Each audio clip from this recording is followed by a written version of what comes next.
선교적 교회가 무엇인가라고 제목을 적어주셨는데 처음 제가 연락을 받았을 때는 우리 안광복 목사님과 똑같은 주제였습니다. 전통교회가 어떻게 선교적 교회로 전환할 수 있는가라는 주제. 어쨌든 같은 주제이지만 오늘 그래서 제 강의는 저의 실천에 대한 부분은 조금 그냥 간략하게 넘어가고요. 제 머릿속에 있었던 개념의 변화에 대해서 조금 더 이야기를 하도록 하겠습니다. 저희 지금 보시고 있는 표는 저는 이제 영구표라고 부르는데 해성교회 목회 철학이라기보단 아마 제가 떠나고 나면 제 뒤에 후임 목사님은 이 표를 쓰지 않을 거예요. 그렇기 때문에 해성교회 표가 아니고 저의 목회표이죠. 교회들마다 한 해마다 표를 많이들 바꾸시는데 저희 교회는 그냥 한번 정한 표를 계속 가지고 가고 이것은 제 목회 철학을 담고 있는 내용입니다. 2005년에 해성교회라는 곳에 부임을 했습니다.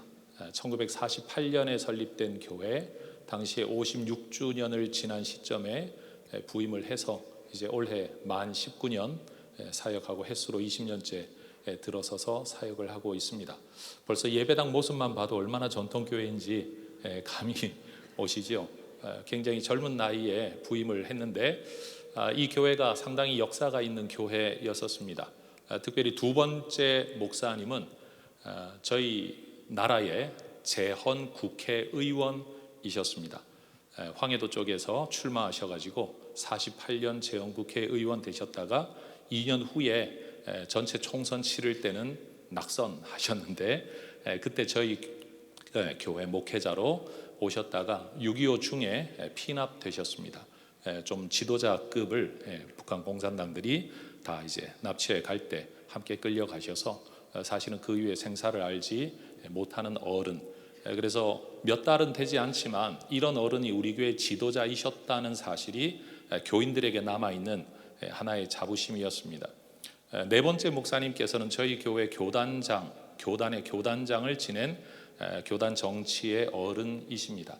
특별히 이분이 광주에서 목회를 하시다가 저희 교단의 신용산 교회 2년 거쳐 저희 교회로 부임을 하시고 저희 교회 사역하시면서 이제 총회장까지를 하셨는데 그때가 신학적으로 굉장히 이제 혼란한 그 WCC 문제로 굉장히 혼란할 때 보수적인 신학을 지켜냈다라고 자평하는, 그래서 총신에서 박형룡이라는 조직 신학자 교수님께서 이분을 일컫기를 보수신학의 국방장관이라는 말로 이분의 설교집에서 이분을 그렇게 묘사했던 어른이십니다. 어쨌든 굉장히 신학적이고 또 정치적인 어른이 계셨던 교회에 저는 이제 6번째 목회자가 되었습니다. 근데 어쨌든 모두가 그러시겠지만 어쨌든 힘겹게 살다가 보니까 지금은 저희가 이제 건축까지도 하고 내적인 사역은 다 소개를 못해서 다 건너뛰고 껍데기 변한 것만 이야기하고 있습니다. 건축을 하고 지금 새로운 예배당에서 새롭게 사역을 진행해 나가고 있습니다. 그런데 이 사역을 시작할 때만 해도 고민이 많죠. 어떤 교회에 위임받은 분들, 여기 아마 부목사님들 계시면 담임 목사 가는 게 당장의 꿈이겠지만 담임 목사가 시작되는 그 순간부터 이제 고민은 시작될 것이고 그 고민이 몇 년 쌓이면요 이런 고민이 옵니다. 여기 계속 있어야 되나? 라는 고민이 오게 되죠. 그걸 넘어설 거냐, 뚫고 지나갈 거냐, 아니면 포기하고 다른 길을 찾을 거냐, 반드시 누구에게나 찾아오는 고민인데 저도 동일하게 그 모든 과정을 거쳤습니다. 목양실 벽에다가 책을 읽거나 아니면 성경을 읽거나 신문을 읽거나 중요한 문장 생각날 만한 게 있으면 늘 갖다 붙여 놓았습니다. 여러분들 다 그러시겠지만 몇 테라바이트의 여러 가지 파일들, 자료들 엄청나게 수집해서 넣어놓긴 하지만 한 번도 안 열어보셨죠? 저도 그렇게 열어보지 않게 되더라고요. 쌓여있는 자료는 내 자료가 아니더라고요.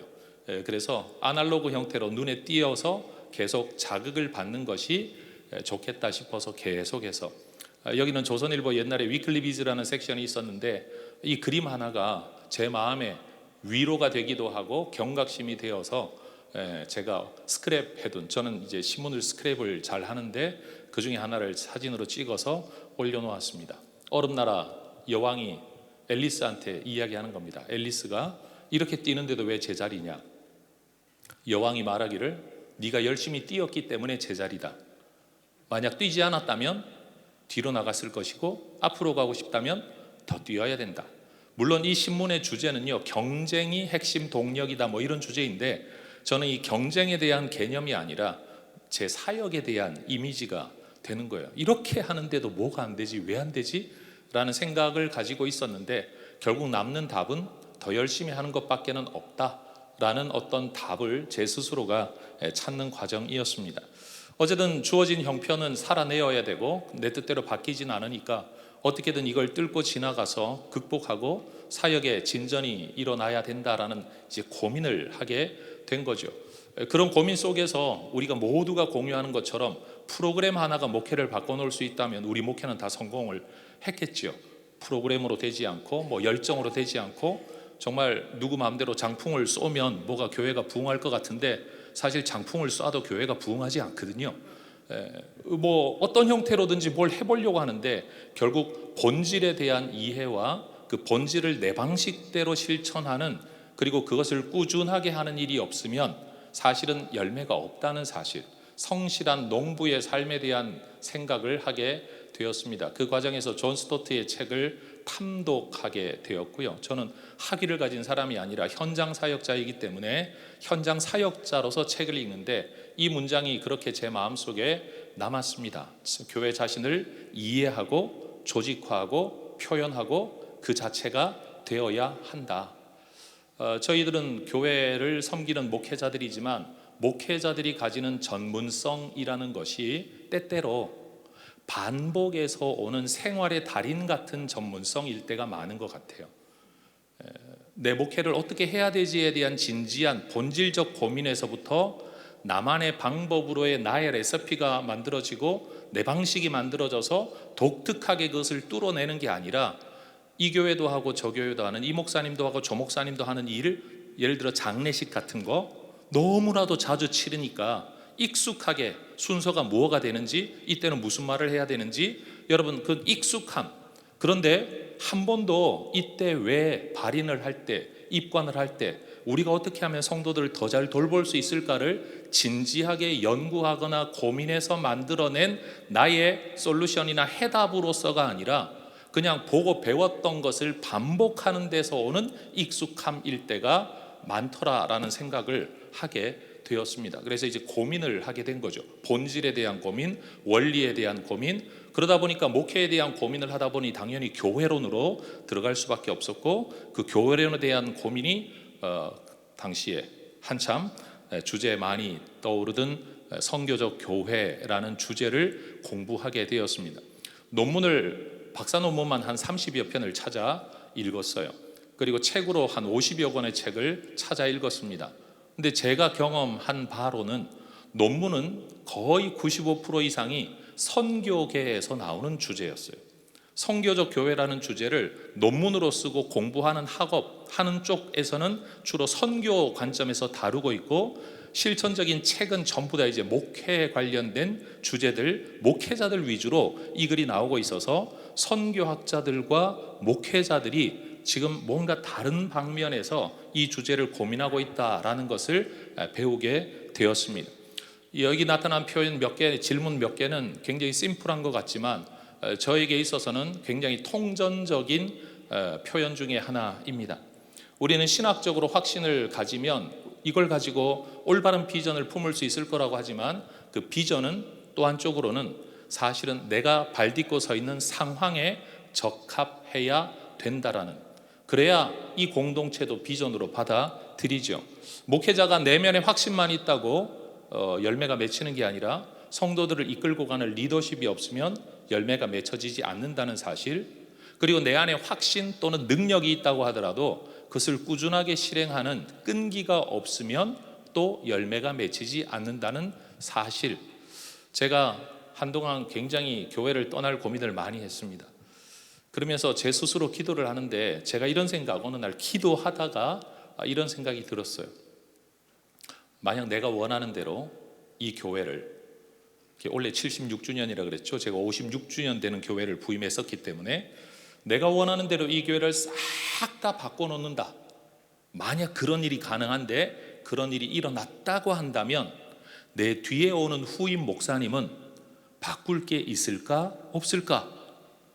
기도를 하는데 갑자기 이 질문이 제 안에 떠오르면서 2번 고민하지도 않고 제 마음속의 대답이 당연히 다 바꾸겠지. 그러면 지금 내가 바꾸려고 하는 건 뭐지? 라는 본질적 질문을 하게 되는 거예요. 변하지 않아서 답답해하는 게 무엇이고, 바꾸려고 하는 것은 무엇이고, 바꾸지 않아서 답답해하는 내 마음의 본질은 어디에서 나오는 건가? 제 스스로 내린 결론은 결국 내가 하고 싶은 대로 하지 못한 답답함이지 본질에 대한 답답함이 아니라는 사실에 대한 답을 내리게 되었어요. 그런 고민 뒤에 제가 또 생각하기를, 그러면 제가 지금 섬기고 있는 이 해성교회는 나쁜 교회인가? 여러분, 제 앞에 5분의 목사님들이 목회를 해서 너무나도 좋은 교회라고 다들 인정하는 교회에 내가 들어와서 이 교회가 답답하다, 나쁘다, 뜻대로 안 된다, 미래가 없다라고 말하고 있는 내 평가하고 이 교회를 바라보고 있는 우리 교단이나 주변의 많은 분들의 평가가 너무 상반되더라는 거죠. 마치 나는 속을 알고 당신들은 속을 모르니까 좋은 거라고 말하는 거다라고 말하는 것 같은. 그런데 한 걸음 떨어져서 보면 내가 이 교회를 목회하지 않고 내가 원하는 대로 바꾸지 않을 때도 이 교회는 좋은 교회로 하나님 사랑하며 그 나름의 방식으로 하나님을 섬기며 신앙생활 해왔던 하나님의 교회. 여기에서부터 제게 약간의 천지개벽과 같은 마인드와 태도의 변화가 좀 일어났습니다.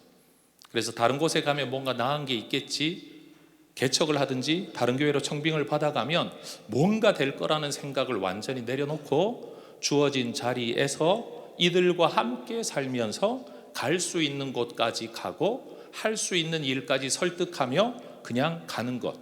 가지 못해도, 원하는 게 이루어지지 못해도 오늘을 내가 예수를 제대로 믿고 살아가면 그 자체가 행복한 목회라고 가슴으로는 안 받아들여지더라도 머리로는 내가 이것을 생각하고 살아가는 것, 그게 제게 있어서는 목회적인 고비를 넘기는 엄청난 깨달음 가운데 하나였습니다. 선교지향적 교회와 선교적 교회에 대한 개념이야 이제는 거의 다 정리가 되었지만 제 나름의 정리가 좀 필요했었습니다. 저는 제 마음에 확신이 없으면 움직이지 못하는 사람이라 도대체 선교적 교회가 뭐냐, 제가 이렇게 좀 극단적으로 한번 말해 볼게요. 선교적 교회라는 말은 인간적 인간이라는 말과 같은 말이다. 교회가 선교적이지 않아도 교회는 하나님의 교회다. 마치 인간이 인간답게 살지 못하는 누군가가 있다, 인간구실을 못하는 인간이 있다고 하더라도 그 존재 자체에 인간의 존엄함은 인정받아야 되는 것처럼, 다시 말해 선교적 교회라는 이 담론이 교회를 구분 짓거나 새로운 브랜드 하나를 가지거나 유행을 따라가는 것으로 되어져서는 안 된다. 결국 제 마음속에 선교적 교회에 대한 이해는 무엇이냐면 원래 하나님이 꿈꾸시던 교회다운 교회가 되는 것, 그것이 선교적 교회에 대한 방향성이지, 이 교회는 선교적이고 저 교회는 선교적이 아니다 라고 말하면 우리가 하고 있는 자가당착의 논리에 빠지는 거죠. 선교, 하나님의 선교를 위해 부름받은 교회는 그 교회 자체가 선교적이어야 된다라는, 여러분 이 사명 앞에서 나는 그걸 거부하는 교회는 있을 수가 없는 것이고, 당연히 그것을 인정하는데 어느 수준까지 따라가느냐의 차이가 있을 뿐이지 그 자체를 아니다 맞다라고 구분 지을 수 있는 인간은 이 세상에 존재하지 않는다. 그래서 인간적인 인간, 인간다운 인간이라는 객관적 기준은 존재하지는 않습니다만 이 표현이 존재하는 것처럼 선교적 교회라고 말하는 것은 우리가 교회다운 교회, 성경이 말하는 교회로의 이미지라고 저 스스로가 이미 정의를 그렇게 내리는 겁니다. 그런데 우리가 잊지 말아야 될 것, 다시 말해 사람이 사람 구실하려면 잘 배워야 되는데 어려서부터 부모님 무릎에서부터 잘 배우고 예의를 배우고 인간 구실을 배우고 사회적 질서와 도덕을 배우고 지성을 배워가면서 자기의 직업의 역할을 감당하고 부모 역할, 아내 남편의 역할, 이런 역할을 잘 감당하는 것을 우린 인간답게 산다라고 말하는 것처럼, 근데 이건 저절로 되는 게 아니라 교육에 의해 만들어지는 것처럼 교회도 그런 교육이 필요한 것이지 교회를 구분짓기 위해 선교적 교회와 전통적 교회를 구분짓는 건 옳은 것이 아니다. 그러면서 뉴비긴의 책을 탐독할 수밖에 없었고, 그 개념의 핵심은 교회, 문화, 복음, 이 상호작용을 하고 있다는 자체를 인식하면서 우리가 교회를 이끌어 나가고 목회 방향을 정해야 된다라는 그냥 하나의 깨달음이에요.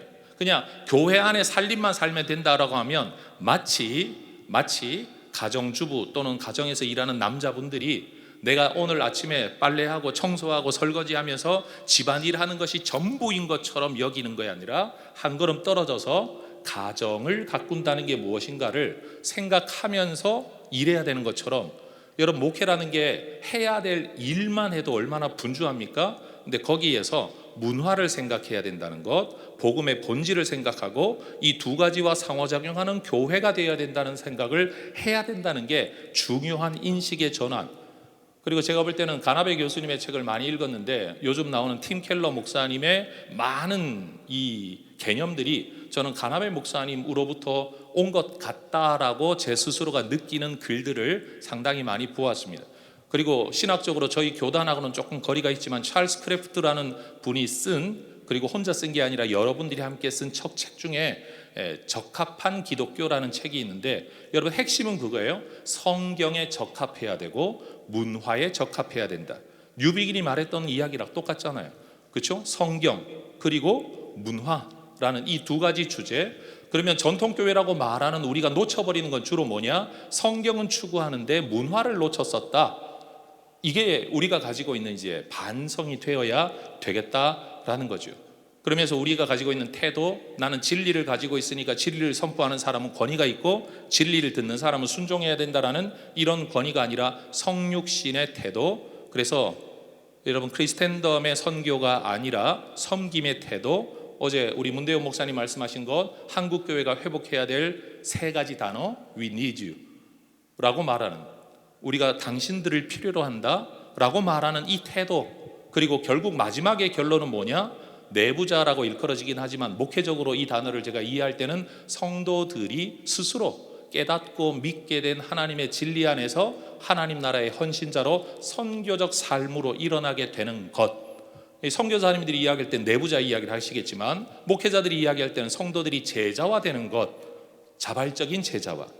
이런 것들이 결국 신학의 학문에 있어서도 예수님에 대한 중요한 이해가 예수님이 이 땅으로 보냄받은 분이라는 면에서 선교의 하나님의 선교의 결과로 교회가 만들어졌다는 것, 그 교회가 행하는 게 사역인데 그 사역은 무슨 사역이냐? 하나님의 선교의 사역이라는 개념을 제가 이제 정리를 하게 된 거죠. 그러면서 저는 성경을 보면서 하나님 나라, 우리 하나님이 행하고자 하시는 선교가 단순히 목회, 선교라는 개념보다 좀 더 광범위한 개념은 하나님 나라라는 개념인데, 하나님 나라의 개념을 저는 성경을 보니까 창세기부터 계시록까지 일관된 하나님이 어떤 이미지를 주셨다라고 생각을 해요. 그게 에덴 동산에서부터 나오는 이야기죠. 강, 나무, 열매, 잎. 에스겔서를 거치고 시편을 거쳐서 보면 결국 강은 하나님의 은혜를 상징하고, 나무는 은혜에 의지하여 살아가는 인간의 존재를 상징하고, 그 인간 존재에게서 나타나는 잎과 열매는 삶의 결과들이죠. 근데 이 결과가 뭐냐? 만국을 치료하고 살린다라고 성경에서는 계속 이야기됩니다. 그러니까 창세기부터 계시록까지 흘러내려가고 있는 하나님 나라에 대한, 하나님의 선교에 대한 하나님의 그림이 언어 형태가 아니라 그림의 형태로 이미 우리에게 주어져 있다라고 생각을 하고, 저희 교회는 이 이미지를 교회 곳곳에 상징적으로 심어두려고 건축이라든지 그림이라든지 인테리어에서 애를 쓰고 있습니다. 왜냐하면 이게 제 확신이기 때문에. 그래서 하나의 그래픽을 그렸죠.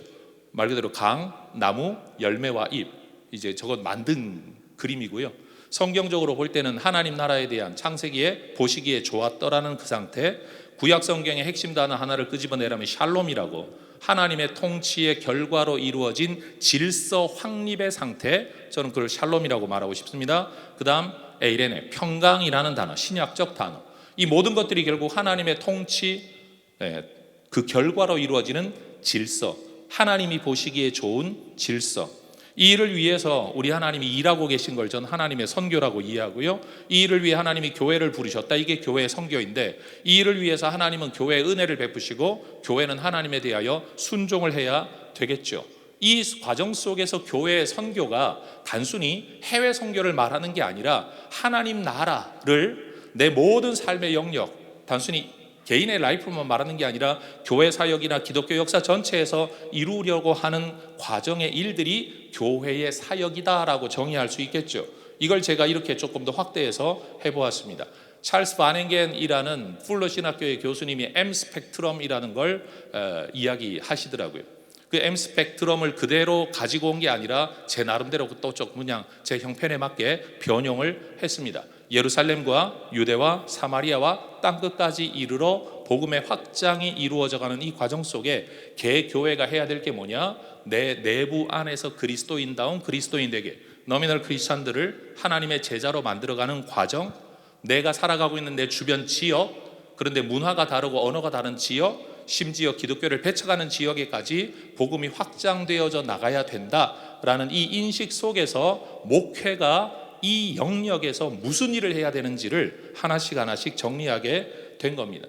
그리고 교회에서 요즘 우리가 많이 이야기하는, 어디나 이야기하는 예배, 교제, 훈련, 사역, 전도, 세들백 교회 이야기도 많이 했고, 많은 교회들에서 목사인사들이 이야기하고 있는 목회 사역의 본질되는 몇 가지 사역들도 결국 우리가 말하는 것처럼 예배라고 말하면 좀 전에 우리가 강의 들은 것처럼 여러분 삶의 예배, 그 다음에 리추얼한 예배, 이 두 가지가 다 예배인 것처럼 여러분 사역을 하는 일도, 교제를 나누는 일도 내 편에서 하는 일과 저 편에서 받아들일 때 어떻게 되어야 되는가에 대한 being과 doing이 존재하고, 여러분 사도행전적 교회라는 표현을 제가 사용을 하는데 제 머릿속에 담겨있는 우리가 되고자 하는 사도행전적 교회 모델은 예루살렘 교회와 안디옥 교회인데, 표면적으로 볼 때 예루살렘 교회 2장과 4장에는 주로 삶의 문제잖아요. 유무상통하는, 섬기는 삶에 대한 문제, 그죠? 주로 being에 대한 문제라고 말할 수 있겠죠. 그것만 있다라고 제가 정의하는 게 아니라 그게 강하다. 그럼 안디옥 교회는 뭐가 강했냐? 복음을 들고 나가는 일과 사람을 보내는 일에 11장과 13장에서 강하게 등장하니까 결국 복음을 가지고 전도하는 일과 살아내는 일, 이 두 가지가 합해져야만 진짜 온전한 사도행전적 교회라고 말할 수 있다라고 제가 이해를 하는 겁니다. 그래서 저는 개인적으로는 목회할 때 중요하게 여기는 성경 구절, 내 목회의 방향성을 정하는 성경 구절을 성경 읽으면서 몇 구절을 정했는데, 이 세 개의 성경 구절을 카테고리별로 나눠 놓으니까 이렇게 정리가 되더라고요. 하나님의 영광을 위하여 사람을 세워간다. 이것이 방향은 어디냐? 사도행전적 교회가 되기 위해, 그 사도행전적 교회가 되기 위해 그 모델을 따라서 하나님의 영광, 그 다음에 사람을 세워감.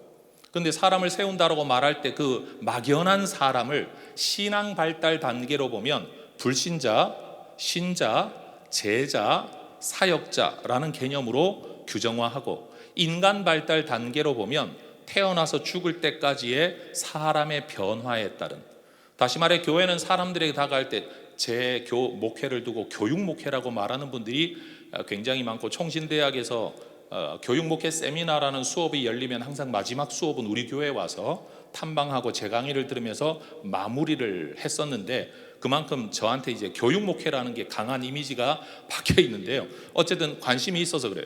한쪽으로는 선교 저널을 7년 동안이나 제가 전문 저널을 발행했고, 여기 계신 분들 중에 알아들을 분이 한두 분밖에 없을 것 같은데, 몇 분 안 될 것 같아요. 전방개척 선교 저널이라는 선교 단체 지도자들만 모여서 필자와 편집위원으로 참여했던 일을 후원자로 편집위원으로 참여를 하면서 선교를 곁다리로 또 공부를 7년이나 제가 했었죠. 그런데 그런 것들이 제가 어디 가서 활동을 하지 않더라도 제 목회 안에 그 모든 글들과 인사이트들이 남아 있다라는 거죠. 그런 면에서 사람을 바라볼 때 교회는 대부분 예수 믿냐 안 믿냐, 얼마나 잘 믿냐라고만 바라보는데, 사람이 태어나서 죽을 때까지 변화 과정, 다시 말하면 저는 이건 교회 문화라고 이야기할 때 사람을 문화라고 본다면요, 문화에 적절하냐라는 말처럼 교회 입장에서 목회와 사역도 그 대상이 되는 연령의 사람들에게 적합하냐, 동일한 철학으로 접근할 필요가 있다라고 저는 생각을 하는 겁니다. 그래서 저희 교회에서는 이런 것들을 그냥 몇 가지 사역으로, 제가 오늘 사역은 설명 못 드린다고 처음에 서두에 말씀을 드렸습니다. 그래서 모든 전도도 단계에 따라서 우리가 어떻게 이 방향으로 나아갈 거냐, 모든 일들이 한 방향으로 계속 할 수 있도록. 그래서 요즘 우리가 내비게이션 길에서 벗어나면 내비게이션이 꺼지는 게 아니라 여기에서부터 경로를 재검색의 목표를 알려주는 것처럼 오늘날 우리 교회가 어디에 있든지 그 자리에서부터 선교적이라는, 다시 말해 해외 선교 사역 지향적 아니라 하나님의 선교적 교회로의 방향성을 가지고 실행을 한다면 내가 아무리 뒤처져 있어도 나는 선교적 교회가 맞는 것이고, 아무리 앞서 있더라도 이걸 인식하지 못한다면 선교적 교회라고 말할 수 없는, 그래서 선교적 교회가 하나의 유행이 된다면 여러분 20년이 지난 다음에 우리 교회는 선교적 교회입니다 라는 표어가 우리의 후임 목사님들이 계속 이어받아갈 표현이 될 수 있을까요? 아까 제가 말씀드린 것처럼 내가 원하는 대로 다 바꾸면 내 후임자는 바꿀 게 없을까요? 제가 볼 때 이 선교적 교회라는 담론이나 이런 것들도 결국 교회의 본질을 찾아가기 위한 노력에서 일환인 것이지, 이 자체가 여러분 예수님 다시 오실 때까지 계속 유행하거나 이끌어갈 이슈는 아니지 않을까? 제자 훈련이 왜 유행을 했을까요? 사람이 일어나 하나님의 사람으로 삶을 살아내는 것, 결국 그것도 제가 볼 땐 선교적 방향성 때문에 나온 일. 그럼 우리의 다음 세대들은 또 그 나름대로의 담론을 가지고 교회다운 교회를 꿈꾸며 사역하게 될 거라고 생각을 합니다. 그래서 저는 선교적 교회는 따로 있는 게 아니라 인간다운 인간으로 살기 위한 일체의 교육, 훈련, 노력이 있어야 되고, 그러지 못해도 인간으로 존중받아야 되는 것처럼 선교적 교회이다 아니다라는 말로 교회를 평가하고 점수 매기는 건 안 된다. 하나님의 교회로 다 존중받아야 한다. 그러나 좀 더 나은 교회, 교회다운 교회가 되기 위한 우리의 노력의 방향성을 함께 가야 된다. 함께 가야 된다. 그래서 결국은 선교적 교회라는 담론은 방향성의 디렉션에 대한 문제이다 라고 저는 이해를 합니다. 오늘 강의 마치겠습니다. 기도하겠습니다. 하나님 감사합니다. 한 사람의 지도자로서 하나님, 우리 스스로 우리 안에 분명한 방향성을 확신 있게 가질 수 있으면 좋겠습니다. 그리고 내 안에 있는 확신이 성도들과 다른 사람들에게도 잘 전달되고 설득될 수 있도록 겸손함으로, 그리고 성실한 연구와 전달과 훈련을 통해 공유될 수 있기를 원합니다. 함께 꿈꾸며 함께 나아가는, 하나님 교회를 깨뜨리는, 내 뜻대로 되지 않는다고 교회를 깨뜨리는 지도자들이 아니라 그들과 함께 하나님의 방향성을 향해 느리더라도 천천히라도 함께 걸어갈 수 있는 하나님의 종들 되기를 원합니다. 이 시대 우리 모든 교회들이 하나님이 선교적 방향성, 특별히 하나님 나라 선교의 이미지를 가지고 하나님 이 꿈 꾸며 어디로 가야 될지 헷갈려 하지 말고 분명한 방향성 따라 나아갈 수 있도록 우리 모든 지도자들을 붙들어 주시옵소서. 지쳐 넘어지지 않도록 붙들어 주옵소서. 예수님 이름으로 기도합니다. 아멘.